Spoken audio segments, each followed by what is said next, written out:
Hi guys, welcome back to my channel. Today I'm going to show you how you can fix isdone.dynamic link library error when you try to install a large size of game or software, especially if you install the web version of GTA 5. Maybe you can encounter this error.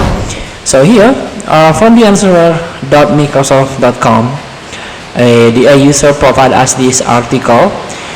So here, the isdone.dynamic link library and an arc.dynamic library error in Windows 10 or 11 is mostly related to the installation of PC games, as I mentioned before, as well as program of large size. Large games or program have compressed data, which is unpacked in your hard drive during installation.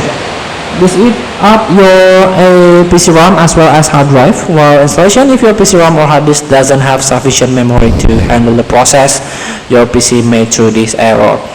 So you have to increase Windows page file or virtual memory. This is the main solution. So let's start by hold Windows key and R key in order to open sysdm.cpl. This is the system properties shortcut.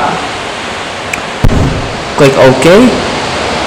Then click Advanced and Performance Settings. Again, click Advanced and change your virtual memory. You can untick this box and click on custom size. So if you untick this box, you will manually manage paging file size for all drive. So you can fill this initial size by 400 and maximum size by 3000. Now you can set it and restart your PC or restart your system and then try to reinstall the game. Feel free to try. Thank you for watching. Don't forget to comment, like, and subscribe. Also click this button below. See you in the next video.